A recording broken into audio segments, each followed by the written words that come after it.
I hope Augustine is there. Wait a minute, Steve. Okay. Can you hear me talking? Yeah. So Perfect. we are live. Good evening, everyone. My name is Mai, and here with me I have my usual co-host Steven. And today we have very special guest joining us in this special podcast. Today we are going to be talking about youth identity and culture while living abroad or in modern diaspora. And very specially, this is in promotion of the Buganda event on coming up this weekend actually. And on the 24th would be a special day, the Youth Day. And today is focused on that. How can you stay culturally rooted when you live abroad? For many Africans in Europe, Germany especially, where most of us are, this is one of the biggest issues and questions that just go on and no one is really talking about. How can you stay culturally rooted by growing up in the modern global world, especially with a fast and ever evolving things that we see around us? And perhaps more importantly than that is what happens when young people stop gathering, stop connecting, stop seeing themselves inside their own culture. It's very easy for this to happen when you're living abroad. At Beko Berlin 2026, youth are not being placed in the sidelines. Actually, this podcast is also a follow up to the podcast or to other episodes which we had a couple of weeks ago. If you haven't watched those, I do encourage you to watch them. Now, this upcoming event is set to have the conversation and putting the youth at the forefront through dialogue, leadership engagement, presentation, recognition, networking, and direct interaction with cultural leadership itself. And not to mention, people coming from all parts of the world are going to be there this weekend. So, today in the Opportunity Pulse live podcast, we explore why culture still matters, what young Africans in the diaspora are searching for, and how platforms like ours can shape identity, confidence, leadership, and belonging for the next generation. Before we proceed, I'd like my co host, who is also the chairperson of the Ugandan community in Berlin, Brandenburg, to also give us an opening speech, and then we let our guest speakers briefly introduce themselves, and then we dive into the core of this evening's conversation. Stevie. Hi, everyone. Thanks, Mike, for that introduction. My name is Stephen Bwete. I'm the co-host of this Opportunity Pulse. We're the chairperson of the Uganda community in Berlin and Brandenburg, FL. And I've been very privileged to work with very important people I respect so much, like Frank, who is here on this platform, as well as the young people and the team of people across Europe, from the Netherlands, from the UK, from Scandinavia, Uganda, and so on. So it's been a work in progress, and we are so happy that we are where we are right now. To go back to the topic of the day, we are talking about staying rooted globally. To me, Mike, this means not only for me, but also for my kids. How do we keep rooted?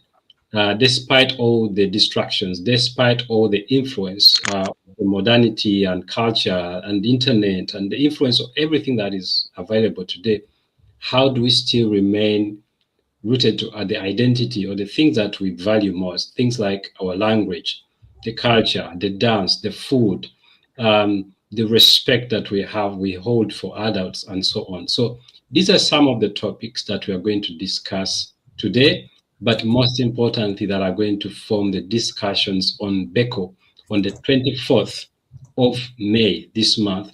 We're going to be having young people to discuss these topics in a way that they can relate to. And these are young people from all the countries that I've mentioned. Yeah, so it's a great honor to be here today. Thanks, Stevie. So we will go over a very quick round of introduction. According to how I see it on my screen, Frank, Anisha, and then Florence. Thank you very much, Mike. I'm Frank Chamba Dempere. In our community, I serve as the treasurer, and in Beko, I'm acting as the current coordinator in Berlin. And I'm glad to be on this platform, ready to share ideas and interact with people on this very topic. Thank you very much. Awesome. Thanks, Frank. Anisha. I am Anisha Norman. I am an architecture student in Berlin, and I am also the vice chairperson of the Ugandan community Berlin Brandenburg. And I feel honored to be part of this very important discussion, specifically for the youth. Thanks, Anisha. Now we go over to Florence.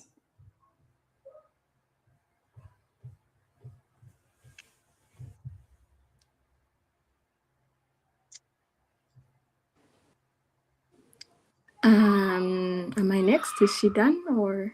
Yeah, that's right. Go on, please. Okay, hello, I'm Florence Nasuna. I am currently the youth coordinator for the upcoming convention next weekend in Berlin, the Buganda Bumu, Beko.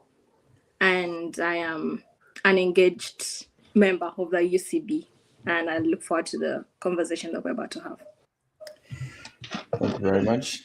I'll bring it now back to Steven so we get onto the core of this evening. Steven.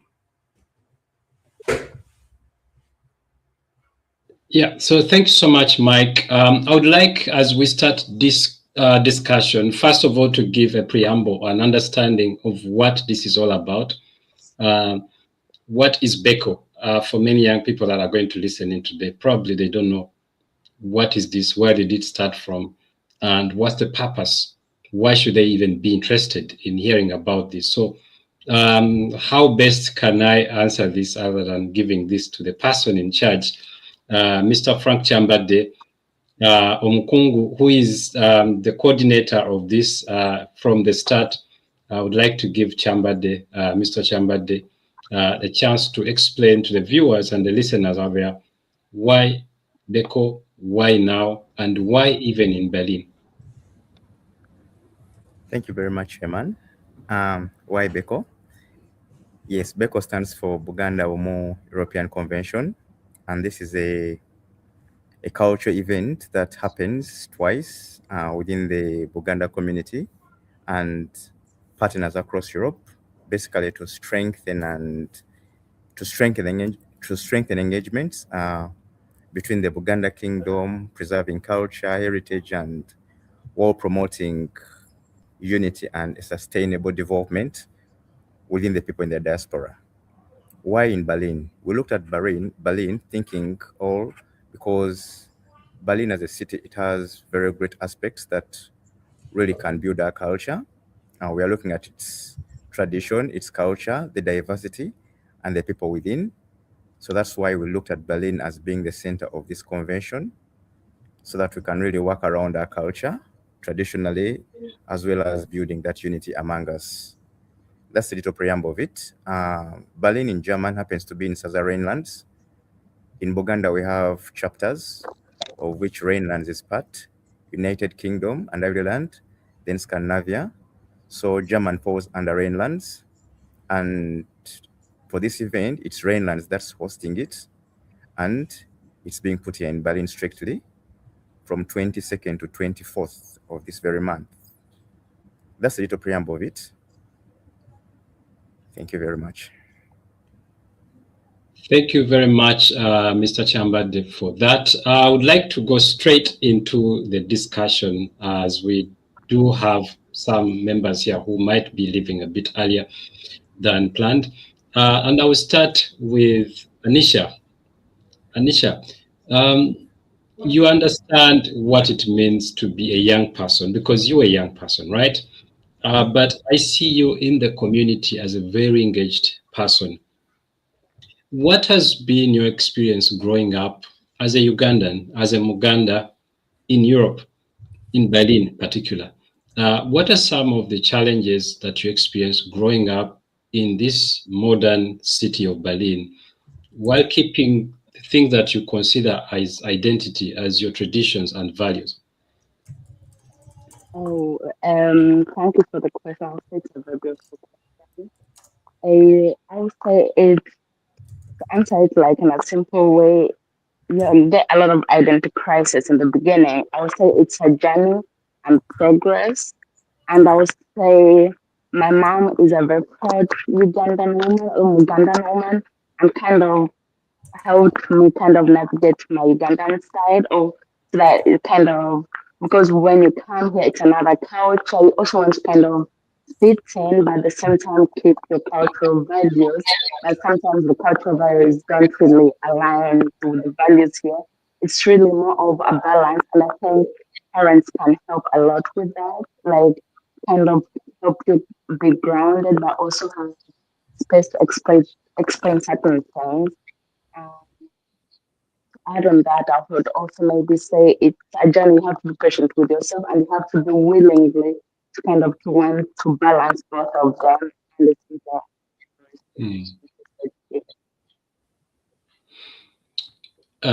Unfortunately, the audio was not very clear. I don't know whether it's the area where you are, but from what I heard, is the role of parenting is very important or was key in your keeping in touch with the roots, understanding that your mom is a very cultured person, that she has tried to keep you in shape and posted to what she holds dear as her culture as a Muganda, which is something that is very important. Maybe we can also bring in the perspective of Florence Nasuna. We understand that parenting plays a big role, right? But how about those who have come here, maybe as students, as au pair, as young people who don't have parents, like Anisha? How have you managed to keep in touch with your cultures? How have you managed to keep those identity or the thing that you consider as your cultural identity?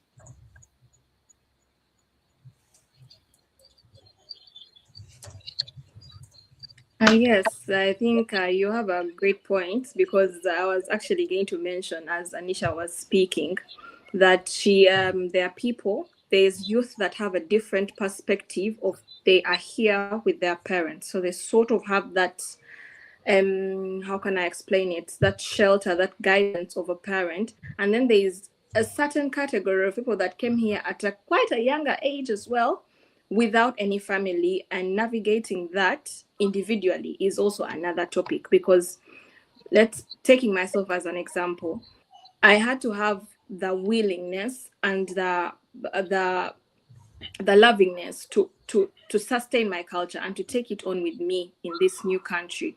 Whereas in the beginning it was a bit tricky, because you try to adopt to this Western culture, but there's just norms and there is values that go along with you, particularly not in the same way like we do in Africa. There's something that you cannot fully adopt here.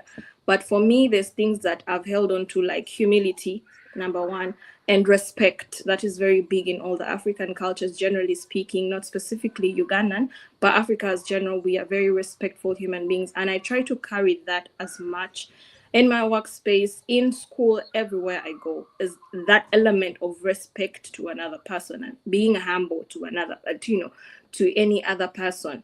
But also my language.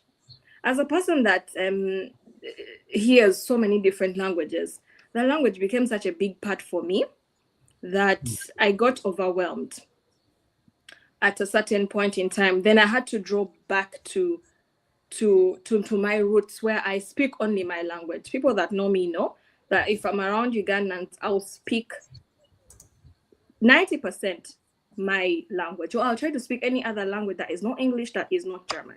So I held on to that and I use it diligently. Like even my phone, for example, because times are changing, it's now the digital era. My phone, as an example, is in Luganda, which is my home language. It's not in English, it's not in German, because these are all the other languages that I've learned, I've mastered. I don't need to have them in my face anymore. I need to stay attached to my culture. And me, the only way, that one of the ways I do it is through the language on my phone. I wake up, I see, oh, Lero Meka, Baraza. It's Monday. So, and that kind of keeps me connected. And also kind of like keeping updated. Trends have changed, whereas now, back then there used to be storytelling. Now the narrative has changed. Our generation, there's so much going on that there is a gap in between, but there's a few people that are representing our cultures. And I try to keep up with such topics, such videos, and that's how I kind of do it here. Well, thank you so much. First of all, you've helped us even to break down the topic of culture. I like the fact that you said, yes, when young people come here in this part of the world, there are certain things that they're going to have to learn, like the language. And there are certain things they might seem to be not open to learning. For example, you mentioned about humility, the respect for adults and the respect for those who are a bit older than you. Because, Mike, I don't know how it was for you in Nigeria, but if Frank was my elder brother, I would call him Baba. And that would mean that that person carries the role almost of an assistant of my parents. So he has that certain role. And quite often you find here that not even the elder brothers or sisters seem to have in respect, leave alone the parents. So that part of culture, I think, matters a lot. I would like to come to Mr. Chambade as the coordinator of this. We understand, like, in addition to what Florence has just mentioned, we learn culture through storytelling, through gatherings. And this Beko serves that purpose, where we're meeting to hear, to learn, to be told. And we're going to hear stories. People are going to, not to lecture, but to show us how things have been done in the past, connecting us back home. We're going to hear and be inspired by the Katikiro, the Prime Minister, or the Prime Minister of Uganda. What is the purpose of the organization, or how can organization or gatherings like Beko help in promoting culture, especially among the youth?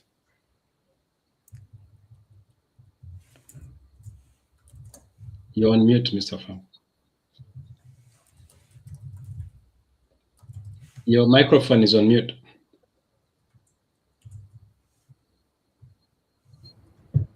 Thank you. Can now be heard? Yeah. Did you hear my question? Yes, I had the question. Thank you, Chairman. The main point is about how can Beko help in promoting our culture. Purposely, I'll dive into myself. What's the importance of Beko to me as a person in Berlin? Well, I'll look at a few points, like 2 or 3 of them. Through Beko, number one, particularly now I'm directing this to the youth. In Beko, we shall have the ability to help the youth air out their voices. For example, use their voices, like what we're doing through podcasts and several ways of communicating. And in this aspect, the youth are able to talk about their culture. They're able to showcase their values and their experiences in German. Then share little stories about German and Uganda.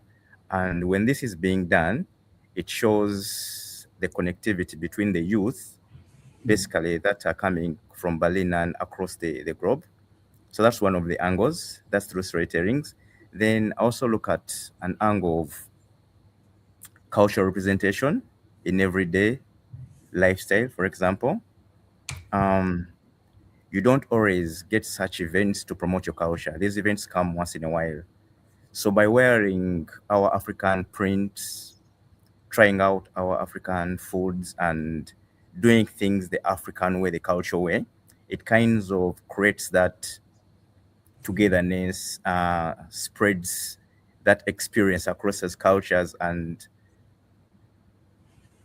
basically it creates that sense of belonging within us. Then maybe another aspect I can look at is through the collaborations that we have and the interconnections that we have that Beko brings to us, we'll be able to engage with the different youth or different people from these different angles. And through these engagements, through the broadcasts, through the mixed cultures, because we shall have people from several cultures, we're able to come up with that, I would like to use the word, a wonder audience, like where everyone is inclusive and you're able to know what Florence does, what Anisha does, what Mike does. So through that, it creates that sense of belonging. And I believe through that, it helps us to create kind of a practical, realistic balancing between a Muganda this side and a Muganda that side and a Muganda in a different country. Wonderful. Thank you so much. I would like to hear the perspective of Mike. We do a lot of gatherings. We do a lot of meetings. together. And why do you think these gatherings matter in preserving, in uplifting, and in promoting culture? Yeah, maybe Stephen, before I go, Anisha Mm. has to leave in a few. So maybe Sure. we could give Anisha a few minutes so that she can also share her points. And then Okay, before she then bounces. there's one particular question I'd kept for Anisha. Anisha, you've gone to school here, right? And in school and around school, you've heard about stereotypes, right? Young people being shy even to mention or to speak their language or to identify with certain aspects of their culture. So why do you think, what could be done, or what can you tell these young people about being proud, and what can you, or how have you yourself managed to go about that? Because I'm sure you've also gone through those identity crises where you are struggling between being a real German, and when you're amongst German, they ask you, where do you actually come from, regardless of how good you speak German. And you find yourself in a position where you neither speak good Luganda anymore, and even the good German you speak, people will still ask you, tell us more about your country, your culture, where you come from. How do you go about that? I'll say because I can't say I wasn't like kind of part of a victim of this stereotype whereby you're kind of ashamed to embarrass the culture as it is, because everyone like it's the odd thing. And mining that I went in a very white school where like only three black people. I would say I wouldn't say in school I had that space. It's something that came with age. Like when I went out of school, I kind of invested time and kind of coming closer to my culture and also accepting it to see it as something special and something as like an outcast. So I would say to be proud, honestly, at that time, maybe I would say what I needed or what I think to help the people in school. Um, I think the parents, in my opinion, play a very big role because I also have a feeling from other Ugandans I know who are here, Ugandan Germans, their parents don't embrace the Ugandan side that much. So, and I think when you already have this crisis, kind of try to fit in and you have nobody kind of to support that side, kind of to encourage you to kind of enjoy, like appreciate that side. It's so hard for you to kind of find your role in that place. And I think it's really, I think the parents and also maybe we ourselves have to make like you have to be you have to have the interest. But I think I know it's a huge thing to have give the parents the role, but in my opinion, I always say the parents are the only people who can kind of encourage the other part of you, like because outside without the foundation, you won't be interested. You won't really have that curious to be like, oh, let me find more about my language. Let me kind of try to learn more of my language. You'll end up being more German automatically. So I'll say the parents can help with that. And maybe something I can also encourage the young ones to kind of to be okay being the outcast, not to be like everyone, to kind of be, hey, it's okay that I don't really look like everyone, or maybe I have different values, or also the ways you see certain things. And I think it helps. Yeah. Let me hope I answer the question a bit. Yeah, you did very well. And Anisha, before you go, let me again hijack you because there is something, if you allow me to say here, that is quite special about you, and that is that you are one person that has done Abitua here, and you did the Luganda language, which I don't think happened. I've never heard about this. You speak Luganda very well, do you? I'll say yes. I Okay. will say I speak Lugan perfectly.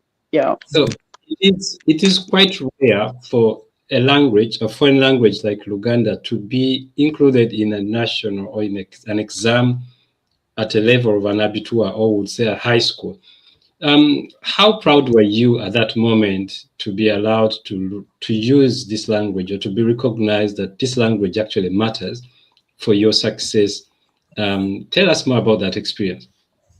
Oh, it was a nice experience because I could prove that I already have like my mother tongue, but the test was more of proving that I can write and speak Luganda perfectly.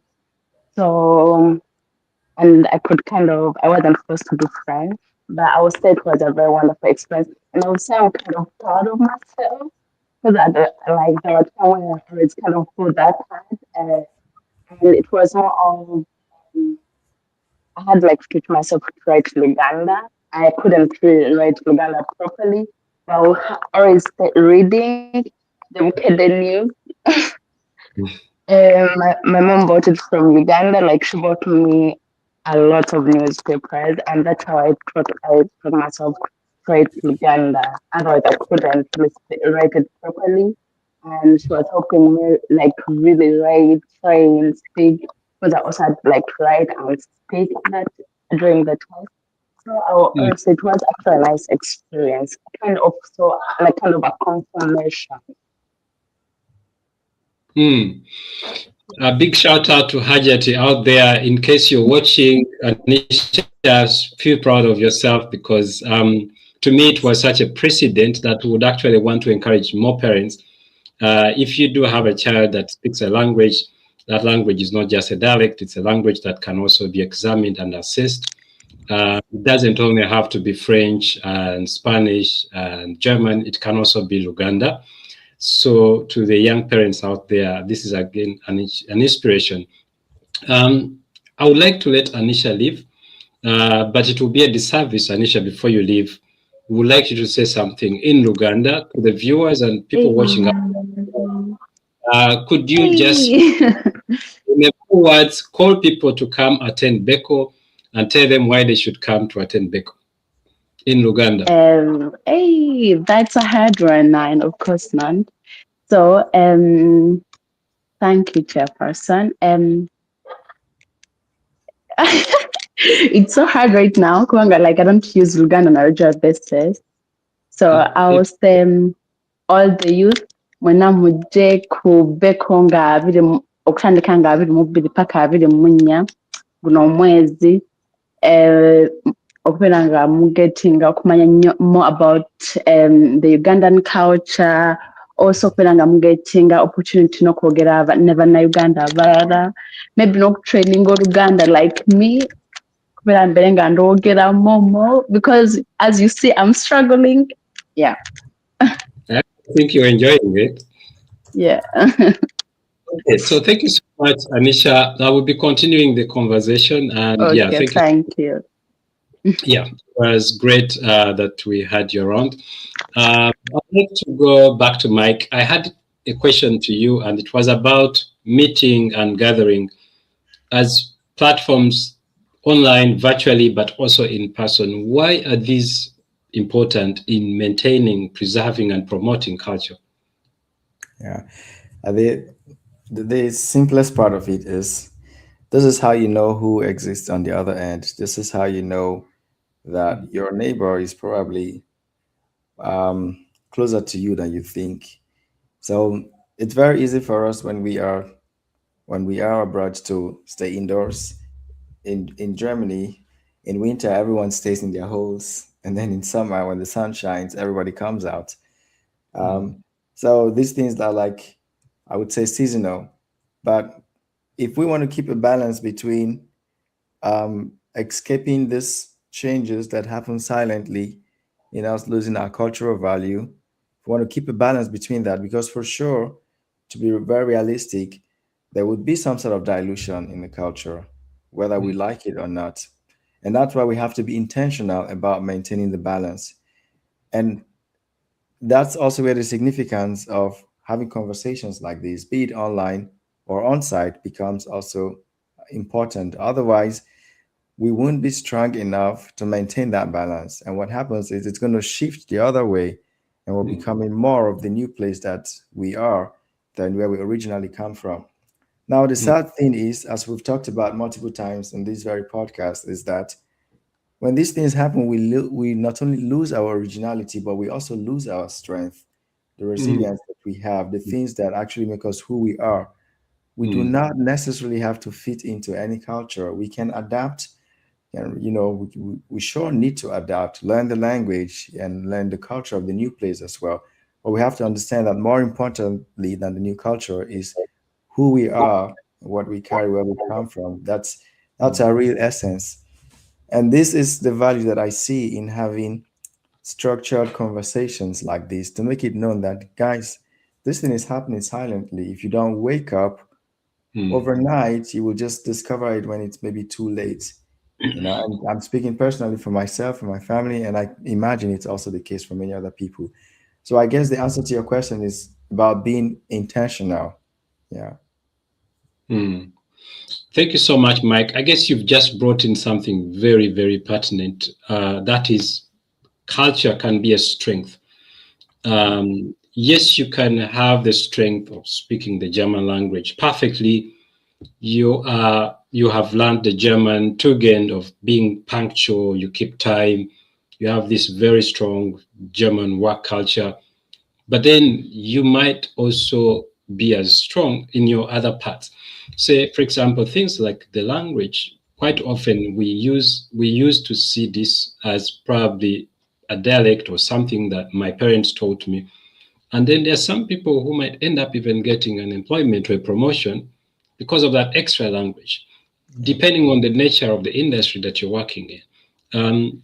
Some people have gotten jobs of being translators or being maybe speaking over events, or maybe getting movies where they just have to act out some roles representing a certain culture. Or some people actually, they are hired to teach kids of other cultures their language, their culture, their dance, their food and everything. So it is a strength. And I think this is something that we should underscore, that we're not just trying to preserve something, but there's something beyond that preservation. Which brings me to the next question. I would like to bring in Florence here, if you would. Florence, the challenge that we see quite often here in Europe, and I would say amongst young people, is the access to so much and the lack of the balance or lack of balancing. In your experience, for instance, I remember very well, personally, I was very interested in I remember you coming here as a young girl and going through this tenuous language program and going through all these university preparation pathways and so on at a very young age. And I think your experience could be quite similar to many young people. I would like to hear from your experience, how has it been easier for you, or what were some of the challenges balancing that freedom? You're no longer in the hands or at the oversight of your parents. You're now on your own, and now you have to balance, that freedom, that individuality, while keeping in shape or in touch with your cultural expectations back home, what your parents, what judges expect from you. Could you walk us through that tension before and after, and the transition? Yes, I think you remember quite well. Well, I'm from a background where my parents are very, well, not anymore, but back then they were really like strict on me, especially as a girl child. I don't know how it is in other countries, but for us, especially for me, if you're a girl, well, I didn't grow up beyond our fence, like beyond our gate. I would only go to school. I was literally dropped to school, dropped back home. So the freedom of me being in this country all alone, no surveillance. At first, it was like, this is paradise. This is paradise. The first 2 months, I think I was like, wow, I can do anything. I can do everything that they were forbidding me to do, whatever. But I think that's when like my own personal how do you call it, identity developed, where I knew that, okay, maybe because obviously when I was in language school now, we were mixed up with children from different backgrounds. Some were wealthy, most were well off, and they were trying so many things, and you're taking part, and you're like, okay, maybe that's not for me, maybe that's a little bit too much. That's where the parents element comes in, and you're seeing this is a little bit too off for my culture, this is a little bit too off for my own personal values as an individual. So it was a challenging, because I might have pushed myself at first to a limit that I couldn't actually contain. And then, with time, you learn yourself, and then no mania, then that Florence, maybe I am like this and I need to accept it. Maybe it's a bit conservative, but this is my tradition and I have embraced it. I should just accept it.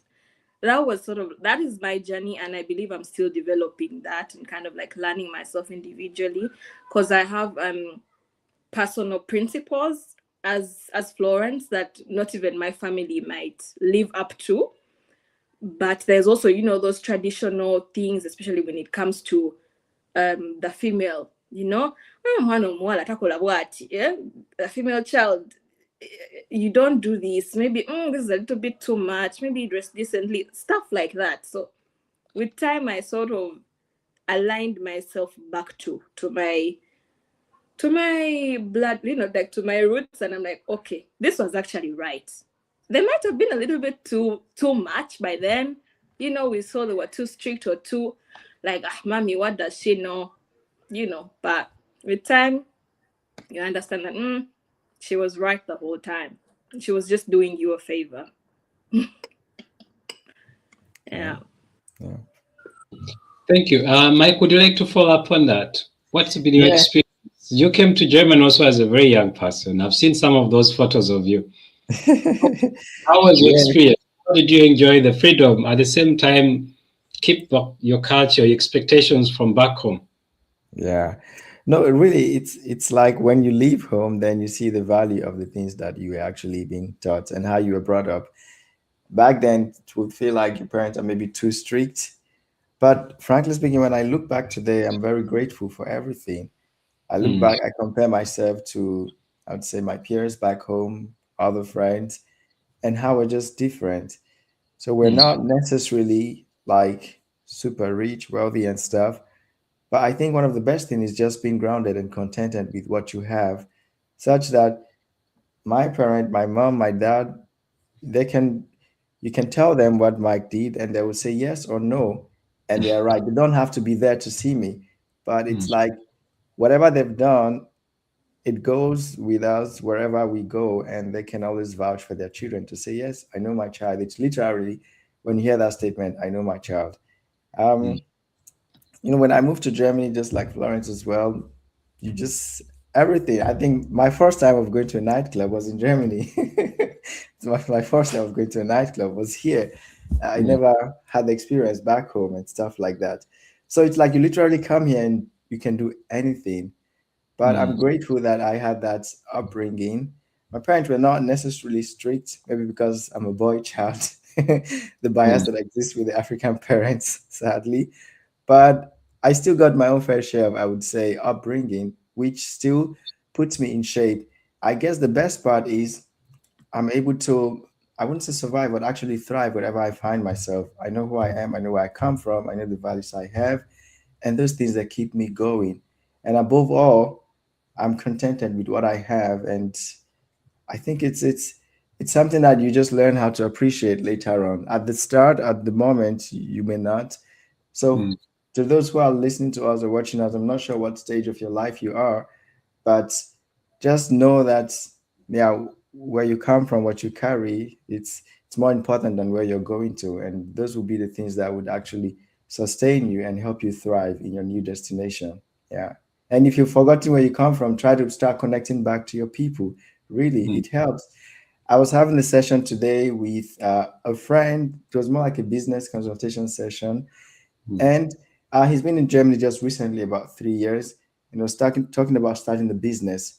For some reason, he was feeling safer to connect with, I would say, non-Africans. But I told him that, hey, check out the African business owners. They're actually nicer than you think. And I'm saying this from my own personal experience, which I truly believe. So somehow we come rather and then we feel like, oh, it's just easier to connect and work with other people. But still try your people. Yes, there are sad stories and all, but really, by and large, you will find way more good people that come from where you come from than the bad ones. Yeah, and I think this also goes back to our roots. Yeah. Fantastic. Thank you so much. And I would like to go back to Frank, Umkungu Frank Chambade. If you would think about Beko, the whole event, maybe for the youth who are also considering coming to Beko, like the 3 days, can you walk them through what's going to happen from day 1, day 2, and then emphasize on day 3, what is the strong point that they should not even dare to miss?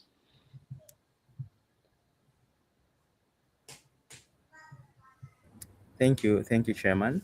I'll give a little walkthrough, a summarized program for those who are coming on 22nd to 24th. I'll start with 22nd. 22nd will be a Friday. That's when we shall do registration, and we shall have a little tour around the beautiful cities in Berlin and the places. You can taste our culture, our foods. Then the official function will start on Saturday. That's when we'll officially open. Throughout Saturday, we shall have different sessions. People will be giving out several skills in education, family related, business related.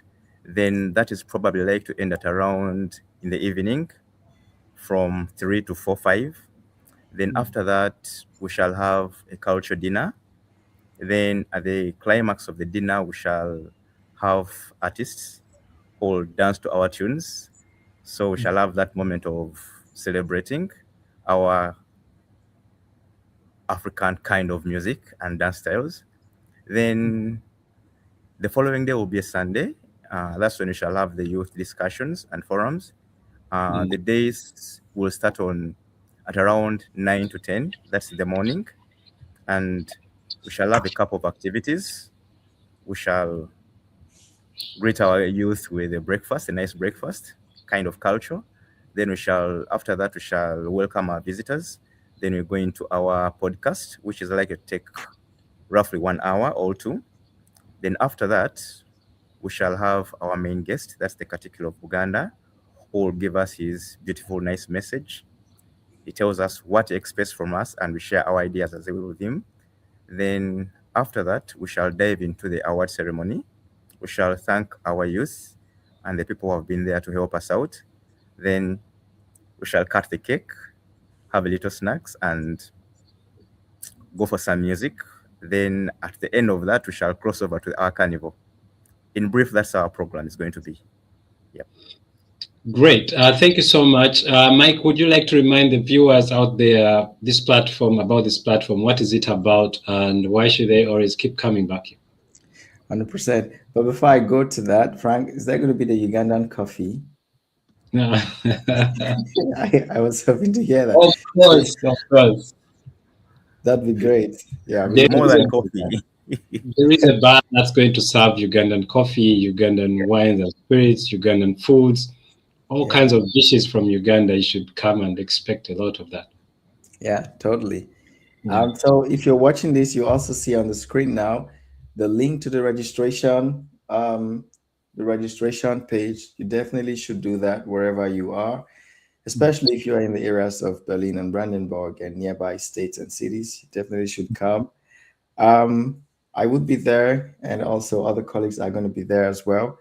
And very importantly, it's something that we don't, I would say, speak about enough. It's also entrepreneurship, because there you will also come and connect with fellow African entrepreneurs. So if you are there in your box, your cubicle, cooking something, working on something, this would be a great opportunity for you to come and also connect with like-minded people as well. People of learn some Luganda too. learn some Luganda too. You never know, right? And I can Really? tell you, trust me, so far, I've had Yeah. really nice experience working with Ugandan clients. So if you're looking to win some of them, definitely you should come around. But in general, I think this would, beyond the cultural exchange which is going to happen and also learning about the people, there is also the entrepreneurial aspect, which I genuinely believe and feel that this is something that we should leverage on. It doesn't happen every often. If you look around, there are lots of festivals and whatever which exists every year in Germany, but you don't find a lot of South African events that also add the entrepreneurial aspect. And for me, that is something which I find very important. A lot of people want to become entrepreneurs, but they have no idea how to go about it. They're just doing it, low key, low scale in their cubicle, in their hostels, in their apartment. But you can actually come out and see other people who have managed to also scale up, connect with them, and also learn. So instead of just complaining that nothing works in Germany, that you can actually come out and see for those who it works for and how you can learn from them as well. Yeah. Great. Thank you so much, Mike. I'm looking forward to seeing you there. I would like to wind up this, but with my two very important questions, and I'll go back to Florence. Florence, you're a young person. I would still consider you a young, vibrant lady, very rooted in your culture. You mentioned about how you keep in sync with your language, the gadgets, the music, the videos, or the whatever you watch. And I am sure that the young people today are so much exposed to whichever culture they are influenced about through fashion, through media, and through the internet. Um, which ideas or which advice would you give to young people, those who want to still remain connected to their roots? What kind of media should they be looking at? And how would they go about the wide range of offers that are there to keep, maybe not to be too distracted from that actually what matters to them most? Actually, the internet is wide. This is how I see it. The internet is wide. There is so many options, so many interests. What I personally would advise is shrink that down to a priority. For example, have an app, or let's say have a playlist, or have a few creators that are in the direction of your culture, and it do not even close it off to your culture, but widen it to the African culture, because there's much more out there that you can learn from the others as well. That's what personally I do. It's like I follow more of the African tourism, like Afro tourism, Afro business, Afro tech. I intentionally do that so that whenever I open my phone, if it's an app, that is, I do occasionally have a declutter from the social media. But when I have the time to be on the media, I make sure that when you open your phone, you've trained the algorithm, because you're training it. You're training it to, because if you pay more attention to, let's say, funny videos, more funny videos will come on your feed.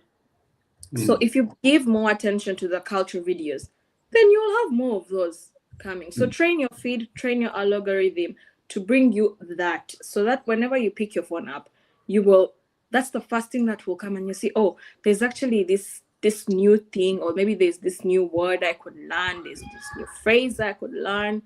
And then how to use the media is, for me, like I said, my phone is in my language. Of course, not everything is in my language, but at least the date and the maps, it's in my language, so that at least I can see that. And also, like, when I'm communicating with my parents, I think my mom just did that intentionally. When I had just come here, it was very annoying. I was like, Mommy, why are you typing? I can speak my language, but I have a problem reading it. I don't know if it's for everyone like that. I have a problem reading it. It's more difficult for me. So my mom was like sending me paragraphs of messages, but only in my language. And I was like, Mommy, you can speak English. Can you please just send it in English? And she would just rewrite in the language. So I think the first year I was like, this lady is very stubborn. But with time, I embraced it, and I picked it up and I, read it slowly by slowly, and I understood, okay, this is what she means.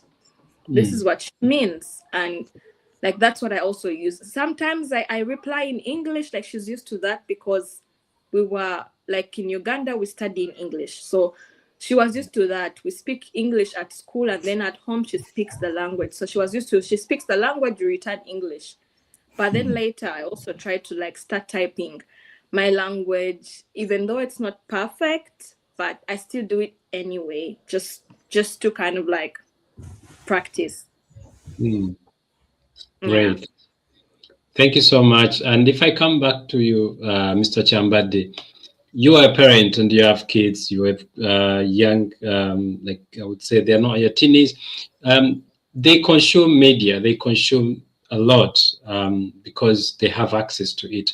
So how do you guide them in ensuring that with all that they are consuming, they also consume something that still keeps them attached or rooted in their culture?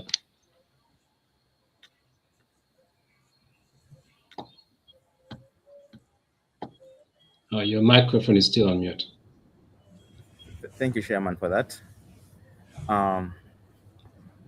Well, for media, it's a challenge. But first and foremost, we have to limit what comes into their phones. That's through setting parental links.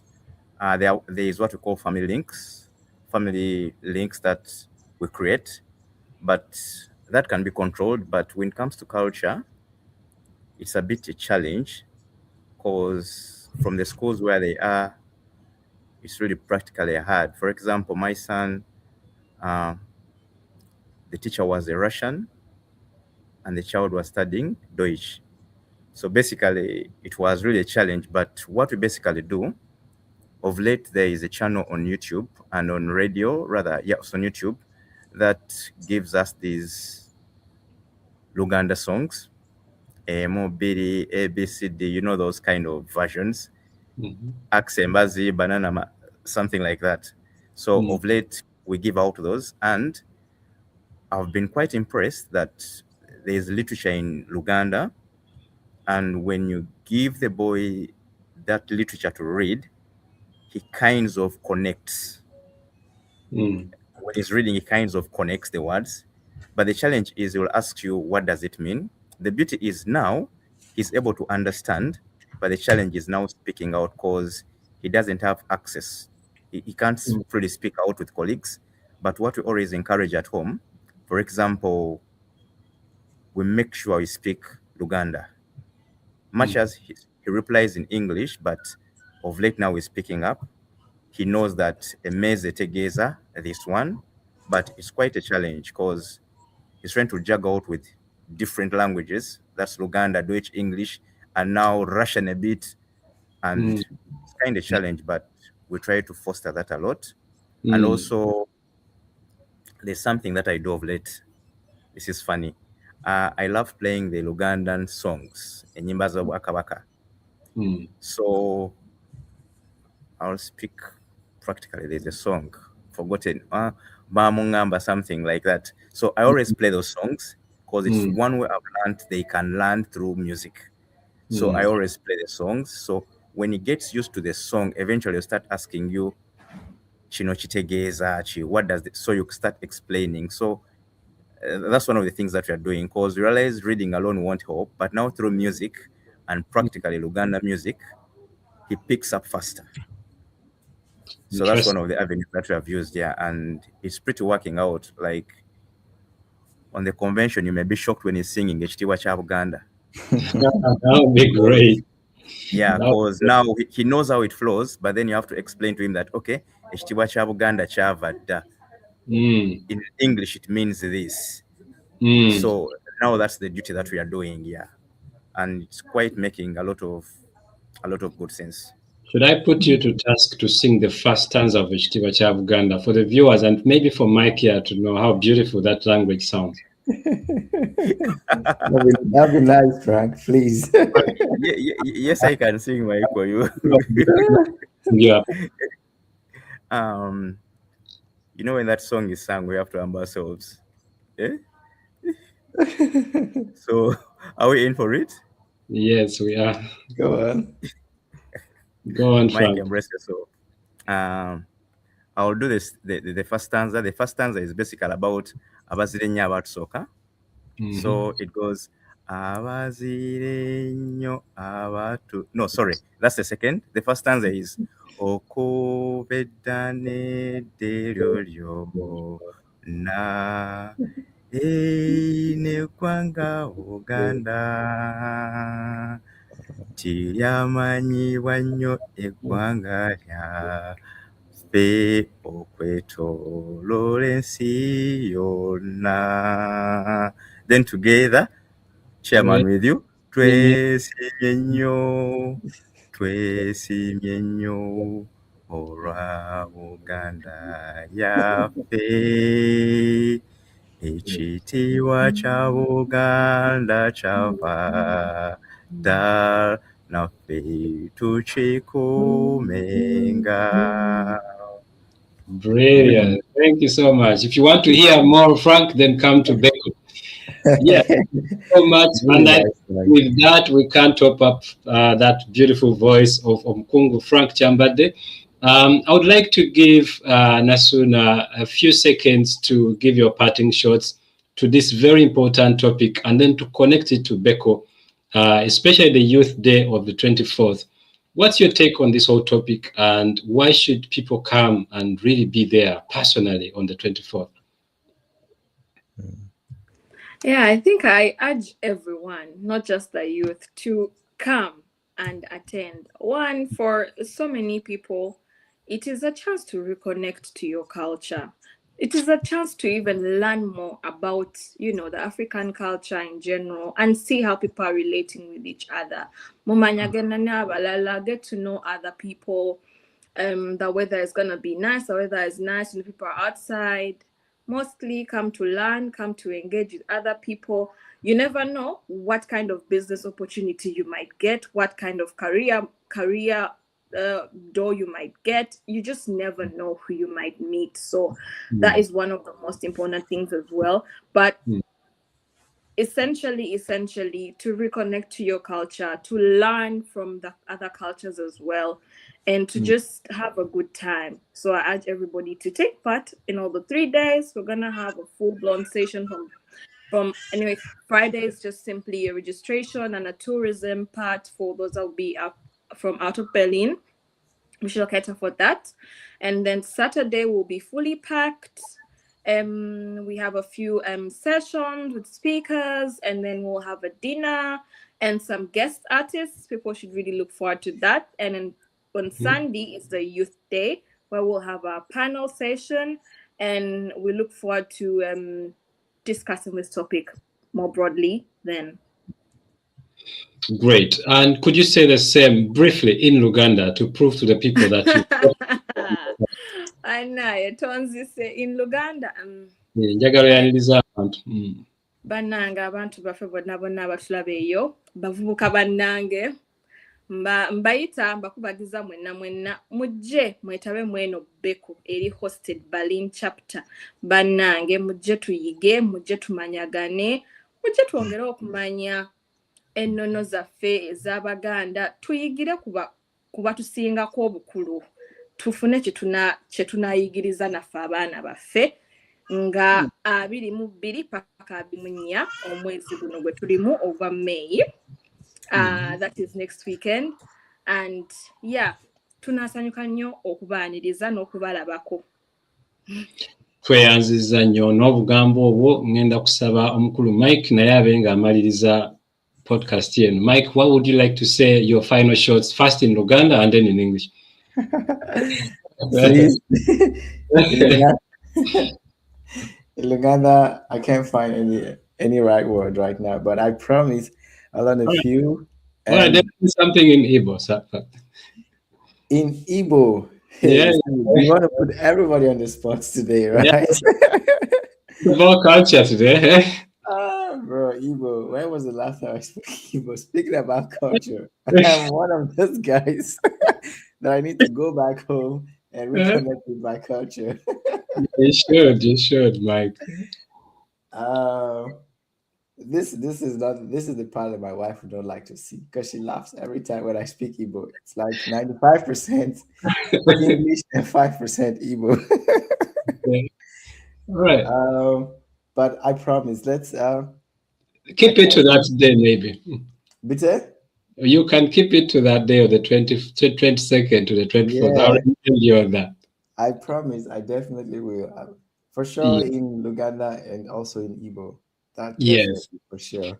Yeah. Yeah. So, what do you think about this whole thing, and maybe make your your final statements to this whole topic of keeping rooted globally, with all the Yeah. modernity and the identities that we have to cross. Yeah. So I think that the key thing is to know that changes are happening, and if you um, if you have to also adapt to those changes and be intentional. I think a couple of times where we talked here, we did mention about being intentional because nothing will happen just by chance. The only thing that would happen by chance is losing that touch. So um, and culture is not about living in the past. And this is something that sometimes we tend to forget. It's really Mm, about our identity, what makes us who we truly are. And actually, that helps to shape our future. And on the contrary, it's not living in the past, it's actually how you grow into the future. Because mm, every character that you exhibit, wherever you find yourself, it's a reflection of where you come from. And that is also what propels you into your future. So, um, I think that for me would be the core of everything that we understand this mindset because sometimes it's so easy to feel like, oh, mm, culture, what's that stuff, you know? And mm, sometimes you even hear Africans say that's German, they don't have culture. They have their own culture, but maybe we don't understand it or you don't understand it. mm, But more importantly, is for us to pay attention to ours. And things like the language, for sure, that's really where it all begins. You know, while Frank was talking, I had to write down something, you know, because that aspect of watching, you know, my son watches videos, but it just occurred to me that I never put a Lingala channel or an Igbo channel for him to watch. You know, we put some other channels, but mm, I think we can be intentional about it. Even in the things that they are exposed to that they do every day, we can still mm, be intentional and rather expose them to things that still brings them to the culture. Just like Florence said, this you can still use that media channel or whatever, but you can train the feed to show you the content that you want to see. So yeah, I think that's also how I would sum it up. Be intentional and definitely show up on the 22nd, on the 23rd, and on the 24th of May in Berlin. We're looking forward to seeing you there. fantastic. And thank you so much to you, and thank you to Opportunity Pals for the promotion of this event from day one. We really appreciate this platform, how it has pushed this message to people in the diaspora community. Thank you so much. Personally to you. I'd like to give Mr. Chambade also the final remarks. What would you like to say? Make the final call to action. My final remarks will be being thankful to this opportunity to get online for the viewers to see, and nothing other than encouraging everyone to come and participate on that day. Be there, come see the fun, come celebrate culture, and let's build our community. Saba Sajja Kabaka Wangari. And with those final remarks from Nkungu Chambade, I would like also to say, like, when we grow up here, you're too African. To everyone who will see you, they will always want to know the other side of yours. And when you go home, they will say you have changed. So what can help you to be connected is by keeping back with those roots that you came up with. You have no chance but to keep the roots. If you have a family, if you have kids, try to teach them the language, try to engage them, even though they might not show interest at this moment. Still, they will remember some of those things. We are just 6 days away to Beko 2026 in Berlin, and we can't say how excited we are. So we're looking forward to seeing many of you in Berlin, and you're going to see something that you've not seen before. We'll see you in Berlin, and thank you so much for this, for those who have listened and watched us. Cheers, everybody. Cheers. Ciao.